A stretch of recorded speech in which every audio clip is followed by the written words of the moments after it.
2015 में नवाजुद्दीन सिद्दीकी की एक फ़िल्म आई थी जिसका नाम था मांझी द माउंटेन मैन। और उनकी कहानी ये थी कि उन्हें गांव क्रॉस करके जब गांव से बाहर जाना पड़ता था तो एक पहाड़ उलांग कर जाना पड़ता था, और उस हादसे में उनकी धर्मपत्नी की मौत हो गई। उससे वो इतने ज़्यादा दुखी हुए कि उन्होंने खुद से बहुत ज़्यादा मेहनत की और पहाड़ को तोड़कर एक रास्ता बना दिया सब लोगों के लिए। ऐसा ही कुछ करने वाले एक शख्स मेरे साथ में हैं, जिनको बानसूर में और बानसूर के आसपास के क्षेत्रों में आरसी द एम्बुलेंस मैन के नाम से जाना जाता है। तो ये एम्बुलेंस मैन की जर्नी कहाँ से शुरू हुई, किस चीज़ से इंस्पायर होकर आप ये चीज़ करने लगे? इस दौर में जब कोई आदमी अपने खुद के बीवी बच्चों के लिए समय नहीं निकाल पाता, तो आप इतना मतलब कैसे एडजस्ट कर पाते हैं कि सब चीज़ें छोड़ कर आप दिन भर एम्बुलेंस के लिए बानसूर की सड़कों पर घूमते हैं? तो मेरे रिकॉर्ड के अनुसार अभी मैं 1100 से ऊपर एक्सीडेंट उठा चुका हूँ और 500 से ऊपर डेड बॉडी उठा चुका तक। एक डेड बॉडी ऐसी आई मेरे सामने जो 3 दिन तक बानसूर मोर्चरी में रखी रही और उसके ऊपर कीड़े पड़ गए। तो आप जब जाते हैं तो क्या दशा देखते हैं? आज बानसूर की दशा क्या ठीक है या फिर और ज़्यादा ठीक होनी चाहिए थी? क्या आरसी यादव को हम कभी राजनेता के तौर पर भी आने वाले जीवन में? सर, ये बड़ा विचित्र सा प्रश्न किया है आपने, राजनीति। लेकिन मैं ऐसा मानता 2015 में नवाजुद्दीन सिद्दीकी की एक फ़िल्म आई थी जिसका नाम था मांझी द माउंटेन मैन। और उनकी कहानी ये थी कि उन्हें गांव क्रॉस करके जब गांव से बाहर जाना पड़ता था तो एक पहाड़ उलांग कर जाना पड़ता था, और उस हादसे में उनकी धर्मपत्नी की मौत हो गई। उससे वो इतने ज़्यादा दुखी हुए कि उन्होंने खुद से बहुत ज़्यादा मेहनत की और पहाड़ को तोड़कर एक रास्ता बना दिया सब लोगों के लिए। ऐसा ही कुछ करने वाले एक शख्स मेरे साथ में हैं, जिनको बानसूर में और बानसूर के आसपास के क्षेत्रों में आरसी द एम्बुलेंस मैन के नाम से जाना जाता है। तो वो सबसे पहले तो समय देने के लिए बहुत बहुत धन्यवाद, क्योंकि आपके पास समय की बड़ी शॉर्टेज रहती है। नहीं सर, बहुत बहुत धन्यवाद। मैं कई बार स्टेटस भी लगाता हूँ कि मैं बहुत व्यस्त हूँ, लेकिन मेरे पास समय बहुत है। अच्छा। हाँ, कि आप कभी भी मुझे कॉल करेंगे तो मैं 5 मिनट में घटनास्थल पर हाजिर हो जाता हूँ। तो समय बहुत है मेरे पास, व्यस्त होते हुए भी। तो ये एम्बुलेंस मैन की जर्नी कहाँ से शुरू हुई, किस चीज़ से इंस्पायर होकर आप ये चीज़ करने लगे? सर, मैंने 8 अप्रैल 2016 को तो रोटी बैंक की स्थापना की थी। उस दिन से लेकर आज तक मैं 365 दिन अनवरत रूप से हॉस्पिटल में खाना वितरित करता हूँ। मैं रहूँ या ना रहूँ, वो मेरी रोटी बैंक की जो टीम है वो निःशुल्क सेवा देती है। और जब मैं यहाँ रहता हूँ तो बानसूर में, तो मैं स्वयं देता हूँ। और मैं एक शॉर्ट मूवी देखी थी जयपुर में, उसमें एक व्यक्ति था, जैसा आपने अभी बताया, तो ऐसे ही उसके साथ भी उनका मिसेज एक्सपायर हो गई थी। तो पहले वो मोटरसाइकिल को एम्बुलेंस बनाकर काम किया, फिर उसने और एम्बुलेंसों की संख्या बढ़ाई। उसको मैंने नज़र रखते हुए मैंने भी सोचा कि बानसूर की सेवा करने के लिए एक एम्बुलेंस खरीदी जाए। और जब मैं अक्सर रोटी बांटने जाता था हॉस्पिटल में, तो वहाँ क्या होता था कि शाम को एक्सीडेंट ज़्यादा आते थे। तो वहाँ मैं अक्सर लोगों से सुनता रहता था कि एम्बुलेंस नहीं आई, कोई वाहन नहीं मिला, इसकी वजह से देरी से पहुँचने के कारण उसकी डेथ हो गई। तो मेरे ध्यान में आया कि क्यों नहीं एक एम्बुलेंस खरीदी जाए और जनता की सेवा की जाए। और इस कार्य को मैं 1 अप्रैल 2021 को अंजाम दिया मैंने। इस दौर में जब कोई आदमी अपने खुद के बीवी बच्चों के लिए समय नहीं निकाल पाता, तो आप इतना मतलब कैसे एडजस्ट कर पाते हैं कि सब चीज़ें छोड़ कर आप दिन भर एम्बुलेंस के लिए बानसूर की सड़कों पर घूमते हैं? सर देखिए, जब आप की दृढ़ इच्छा शक्ति होगी ना काम करने की, तो ये सब समय, आर्थिक परिस्थितियाँ, सामाजिक परिस्थितियाँ ये कभी आड़े नहीं आती हैं। क्योंकि मुझे इस काम को करने के लिए किसी ने तो कोई मेरे ऊपर प्रेशर था, न मेरे ऊपर सामाजिक प्रेशर था, न कोई प्रशासन का प्रेशर था कि मैं काम को करूं। मेरे बचपन में ही ऐसा था कि मैं कुछ करूं। और जब मेरा करने का समय आया तो फिर मैं पूरी ईमानदारी के साथ और पूरी शिद्दत के साथ इस काम को निभा रहा हूँ, क्योंकि मेरी नैतिक जिम्मेदारी थी और इस काम को करने की। तो मेरी इच्छा रहती है कि कोई भी मुझे ये नहीं कहे कि रोटी बैंक के पास फ़ोन किया और वो नहीं आई। और रही बात समय की और बीवी बच्चों की, तो ये तो सबके हैं, सब सोते हैं। मैं भी खूब समय देता हूँ, ऐसी कोई बात नहीं है। इससे कोई फ़र्क नहीं पड़ता सर। आपकी इच्छा है ना, तो आप निश्चित रूप से करेंगे, उसको मैं निभा रहा हूँ। कितने लगभग मरीज आज तक आप हॉस्पिटल पहुंचा चुके हैं और कैसे कैसे केस आए उनमें? सर देखिए, मैं हर एक्सीडेंट का रिकॉर्ड रखता हूँ। कहाँ हुआ, कैसे हुआ, क्या कारण था, हेलमेट लगा रखा था, नहीं शराब पी रखी थी। अभी 2 घंटे पहले मैं घटनास्थल पहुँचा तो वहाँ 2 व्यक्ति थे, दोनों ने शराब पी रखी थी और बाइक कितनी स्पीड थी कि जो घुमाव था उसको भी नहीं काट पाए, सीधे पोल में टक्कर मार दी। बड़ी पैर टूट गए और भी हाथ टूट गए। तो मेरे रिकॉर्ड के अनुसार अभी मैं 1100 से ऊपर एक्सीडेंट उठा चुका हूँ और 500 से ऊपर डेड बॉडी उठा चुका हूँ। अभी मैं हॉस्पिटल लाता हूँ, फिर उसको मोर्चरी लाता हूँ, मोर्चरी से निःशुल्क घर पहुँचाता हूँ। 100% बानसूर की डेड बॉडियाँ मैं घर तक पहुँचाता हूँ। ये मैंने निःशुल्क मोर्चरी में भी लिख रखा है। और फिर सभी जो भी रोटी बैंक के कार्य हैं सब निःशुल्क हैं। कोई किसी प्रकार का किसी को वेतन नहीं दिया जाता, न किसी से लिया जाता है, सब निःशुल्क रहता है सर। जितनी आपने डेड बॉडियां उठाई उनमें से कुछ ऐसे भी थे जो लावारिस डेड बॉडीज थी, जिनको आपने ही वारिस बन के सब कुछ किया हो?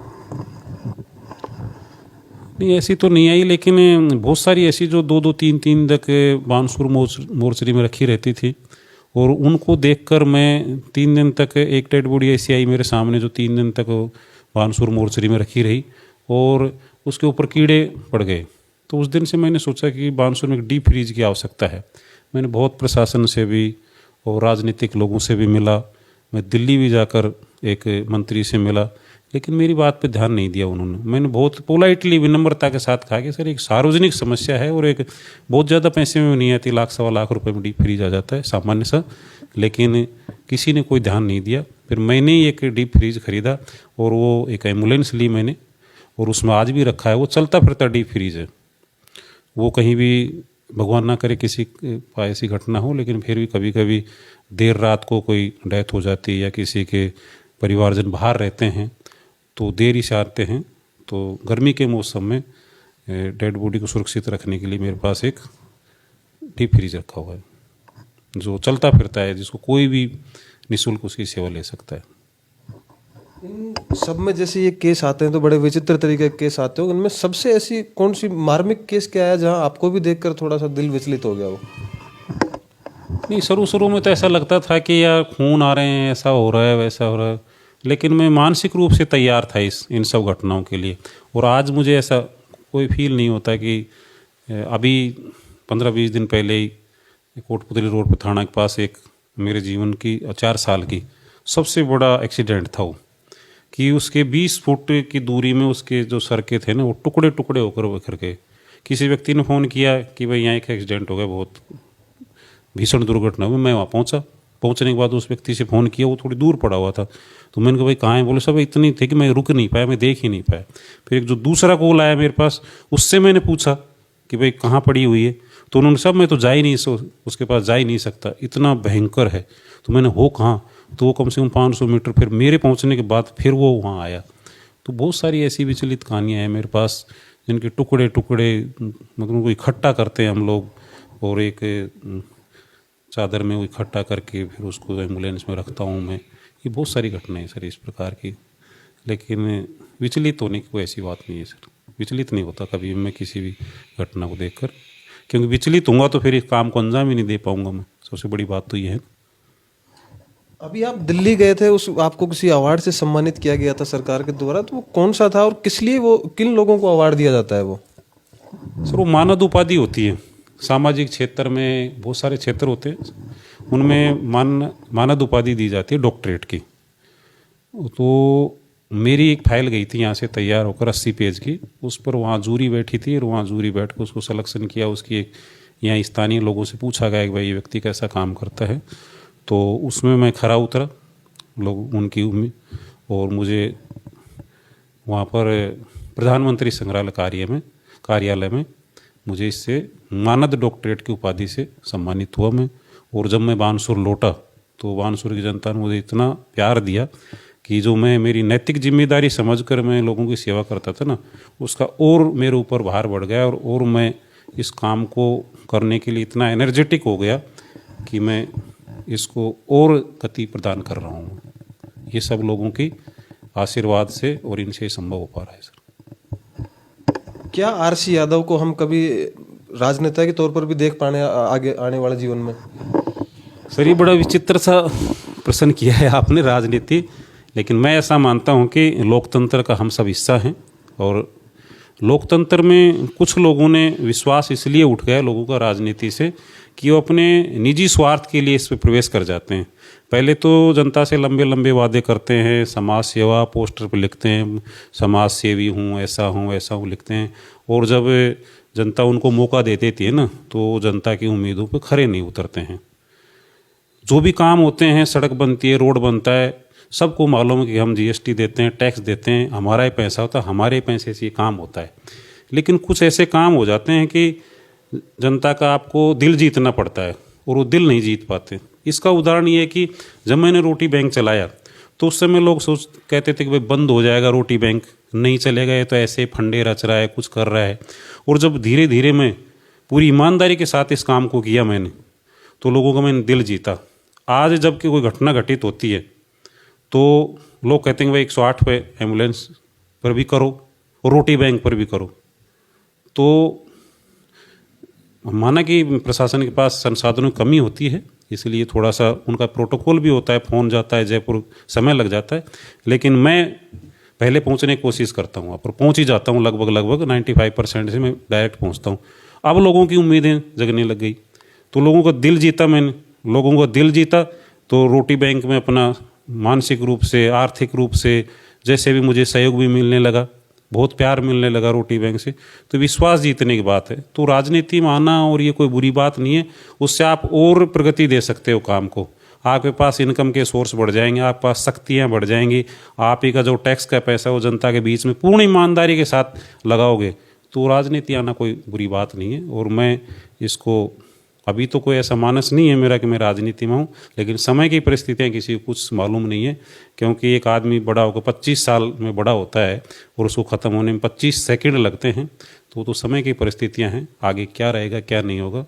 अभी कोई ऐसा मानस नहीं है कि मैं राजनीति के पटल पर आऊँ। अभी मेरा बानसूर की जनता को सेवा करने का है, और मैं पूरी ईमानदारी और शिद्दत के साथ 24 घंटे मेरे निजी कार्य छोड़कर भी मैं इस कार्य को अंजाम दे रहा हूँ।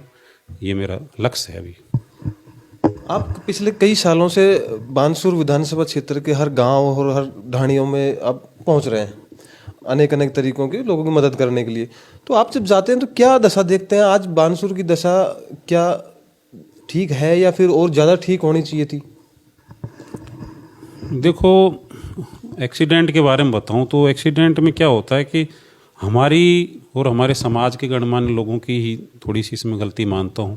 क्योंकि मेरे रिकॉर्ड के अनुसार मैं कैलकुलेट करता हूं तो 94% ऐसे केस हैं मेरे पास जिनके एक्सीडेंट या तो शराब पीने से होता है या और स्पीड से, यानी लापरवाही, कहीं लापरवाही की वजह से होता है। अब वो उसके पीछे कारण क्या रहता है कि हम हमारे छोटे बच्चों को मोटरसाइकिल दे देते हैं, हम उनको ये सिखा ही नहीं पाते हैं कि हेलमेट भी लगाना है, हम ये बता ही नहीं हैं कि उसको धीरे चलानी है गाड़ी को, 3 गाड़ी पर नहीं बैठने हैं, शराब नहीं पीना है आपको। तो ये सब चीज़ें शिकायतें नहीं है। किसकी जिम्मेवारी? परिवार की, हम लोगों की तो है। ये हम समाज को दे ही नहीं पा रहे। हमने पता नहीं युवा पीढ़ी को क्या दे दिया कि थोड़ा सा कुछ कह देते गुस्सा आ जाते हैं, तुरंत फांसी के फंदे पर लटक जाते हैं। नवंबर माह का मेरे पास रिकॉर्ड है, 6 आत्महत्या हुई बानसूर में, बानसूर थाने में, जिसमें 4 की उम्र तो 20 है। क्या मानोगा, 20 साल का बच्चा आत्महत्या कर रहा है, तो क्या धैर्य उसमें, क्या सिखाया परिवार ने, क्या दिया समाज ने उसने? तो कहीं ना कहीं हम लोगों की कमी है। और जागरूक, जो समाज के जागरूक लोग हैं, उनको आगे आना पड़ेगा और बताना पड़ेगा समाज को, ये जितनी भी भ्रांतियां हैं इन सबको दूर करने के लिए आना पड़ेगा हम सब लोगों को मिलकर। और आपके चैनल के माध्यम से भी मैं लोगों को कहना चाहूँगा कि आप थोड़ा सा, जब समाज ने आपको दिया है और जब आप देने के समर्थ हैं तो आप समाज को दें, निश्चित दें। चाहे आप आर्थिक सहयोग से दें, चाहे मानसिक सहयोग से दें, कैसे भी दें, वो संबल प्रदान करें। युवा पीढ़ी को सही रास्ता दिखाएं, तभी इस देश का राष्ट्र का निर्माण हो सकता है सही ढंग से। बानसूर क्षेत्र में सड़कों की हालात कैसी है? क्योंकि आप एम्बुलेंस लेकर जाते हैं तो काफ़ी तरीके की परेशानी आपको आती होगी, तो क्या लगता है, सड़कें ठीक है बानसूर में? देखिए, तकनीक, बहुत सारे रोड हैं, A1+ रोड हैं, कई रोड हैं जिनमें कोई त्रुटि नहीं है। वहाँ केवल ओवर स्पीड के कारण या हमारी लापरवाही के कारण होता है। लेकिन कुछ बानसूर में ऐसे ब्लैक स्पॉट हैं जिनमें अक्सर एक्सीडेंट होता है, मैं वहीं पर देखता हूँ। आज जो भी एक्सीडेंट हुआ है वह महीने में 1-2 एक्सीडेंट हो जाते हैं। वहाँ घुमाव है, थोड़ा सा स्टेट हाईवे होने के कारण, यानी यूँ कहें कि ग्रामीण क्षेत्र के रोड होने के कारण इतना ध्यान नहीं जाता है। उसमें करवट कोण नहीं है प्रॉपर वे में, तो जो गाड़ी की स्पीड होती है तो क्रॉस कर जाती है, तो एक्सीडेंट हो जाता है। एक ब्रेकरों की हालत सही नहीं है। मैं रोड सेफ्टी सेक्रेटरीट से जुड़ा हुआ हूँ जयपुर से, और मैं वहाँ बहुत सूचनाएं भेजता हूँ कि जो ब्रेकर है उसकी स्थिति सही नहीं है। मैं एक ब्रेकर का उदाहरण देता हूँ आपको कि हरसोरा रोड पर एक ब्रेकर बना कुछ दिन पहले, और उसमें 3 दिन के अंदर 8 एक्सीडेंट हुए उस ब्रेकर की वजह से। ओनली फॉर वो ब्रेकर कारण था उसका एक्सीडेंट का, और कोई कारण नहीं था। और एक सुबह ऐसा हुआ कि एक महिला की मौत हो गई केवल ब्रेकर पर गिरने की वजह से। फिर उसका एक वीडियो मैंने सेक्रेटरीट में भेजा वहाँ पर रोड सेफ्टी डिपार्टमेंट में, तो 4 बजे उसको हटा दिया गया। तो उसकी गुणवत्ता में कमी होती है सर, उसमें ढंग से डाला जाए, उसको वाइट पट्टियाँ लगाई जाएं, लाइट लगाया जाए, एक प्रोटोकॉल होता है। अब होता क्या है कि थोड़ी सी कोई जनता की मांग हो जाती है कि साहब यहाँ एक ब्रेकर लगा दो, वहाँ एक गाड़ी आती है डिपार्टमेंट की और वहाँ थोड़ा सा डामर डाला और उसको बनाकर गुणवत्ता से नहीं बनते हैं, एक्सीडेंट हो जाते हैं या फिर वो उखड़ जाता है। तो उसमें कमियां रहती हैं, ये बहुत बड़ी कमी है। रोड सेफ्टी के ढंग से सही नहीं है, जितने भी कुछ को छोड़कर ठीक नहीं है, मतलब ब्रेकरों की स्थिति हालत ख़राब। ये मेरे साथ आरसी यादव जी हैं जो बानसूर में एक एम्बुलेंस चलाते हैं। फ्री एम्बुलेंस की सेवा है जो बानसूर में हर जगह 24 घंटे है, और एक रोटी बैंक भी इनका चलता है जो सरकारी हॉस्पिटल में सभी मरीजों के लिए खाना और चाय नाश्ते की व्यवस्था की जाती है। और ये सब उस दौर में कर रहे हैं जिस दौर में अपने खुद के बच्चों के लिए कोई आदमी समय नहीं निकाल पाता, क्योंकि हमारे साथ भी ऐसी ही स्थिति है, हम भी ज़्यादा समय दे नहीं पाते। तो बस बहुत बहुत धन्यवाद आपका समय देने के लिए, और बिल्कुल आप ये करते रहिए, बड़ा अच्छा काम है समाज सेवा का। सर मैं आपके चैनल के माध्यम से ये कहूँगा कि रोटी बैंक में चाहे आप प्रतिदिन 1 रुपया दें या नहीं दें, लेकिन जो भी इस आपके चैनल के माध्यम से इसको जो लाइव देखेगा उसको मेरी आपसे उससे विनम्र निवेदन है कि आप एक हमारी हेल्पलाइन नंबर है 7413010101, इसको आप अवश्य अपने परिजनों को आप भी याद रखें। रोड पर चलते वक्त कभी भी कोई आपको लगे कि कहाँ कोई एक्सीडेंट हुआ है तो आप इस हेल्पलाइन पर अवश्य सूचना दें। ये भी आपको एक सहयोग है आपका, और इससे भी किसी की ज़िंदगी बचेगी। तो केवल आप जिस जो फ़ोन किया है ना मेरे पास, उसके कारण ज़िंदगी बच रही है, तो ये भी अपने आप में बहुत बड़ा सहयोग है। और आपने रोटी बैंक को आपके चैनल के माध्यम से दूर तक ले जाने का एक प्रयास किया है, उसके लिए मैं आपका आभारी हूँ। रोटी बैंक की तरफ से आपका बहुत बहुत धन्यवाद, आभार। जी बिल्कुल, हेल्पलाइन नंबर भी हम वहाँ डाल देंगे, वो सबको दिख जाएगा। इस तरह की और खबरों देखने के लिए आप देखते रहिए लोकतंत्र न्यूज़ 24। मैं अजीत यादव, जय हिंद, जय भारत।